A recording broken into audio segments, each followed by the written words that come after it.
أعوذ بالله من الشيطان الرجيم. بسم الله الرحمن الرحيم.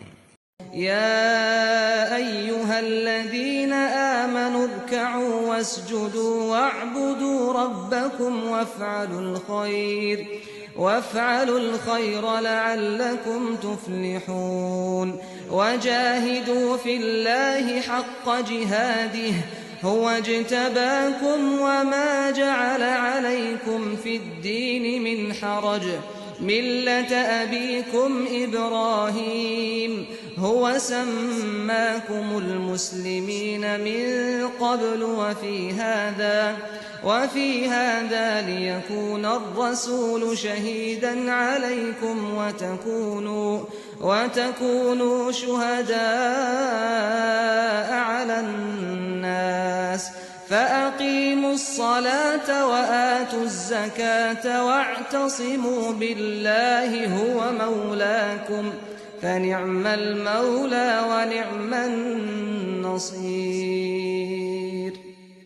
ایمان والو، ان کا عہد تمام ہوا، اب تمہارا دور شروع ہو رہا ہے، تو رکوع و سجود کرو اور اپنے پروردگار کی بندگی کرو اور نیکی کے کام کرو تاکہ تم فلاح پاؤ، اور مزید یہ کہ اپنے منصب کی ذمہ داریوں کو پورا کرنے کے لیے اللہ کی راہ میں جد و جہد کرو، جیسا کہ جد و جہد کرنے کا حق ہے۔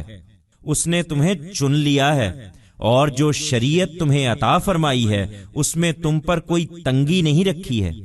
تمہارے باپ ابراہیم کی ملت تمہارے لیے پسند فرمائی ہے، اسی نے تمہارا نام مسلم رکھا تھا اس سے پہلے، اور اس قرآن میں بھی تمہارا نام مسلم ہے۔ اس لیے چن لیا ہے کہ رسول تم پر اس دین کی گواہی دے اور دنیا کے سب لوگوں پر تم اس کی گواہی دینے والے بنو۔ سو نماز کا اہتمام رکھو اور زکوٰۃ ادا کرتے رہو اور اللہ کو مضبوط پکڑو، وہی تمہارا مولا ہے، سو کیا ہی اچھا مولا ہے اور کیا ہی اچھا مددگار۔ Believers, their era has ended and now your era is beginning. So, kneel and prostrate and worship your Lord and do righteous deeds that you may succeed. And moreover, to discharge the responsibilities of your status, strive in the way of God in the most befitting way. He has selected you and not placed any constraint on you in the Sharia He has given you. He has chosen the community of your father, Abraham, for you. It was He who had earlier named you Muslim, and in this Quran also your name is Muslim, chosen you so that the messenger bears witness to this religion before you, and you bear witness to it before all the people of the world. So be diligent in the prayer and pay zakah, and hold strongly to God. He only is your guardian.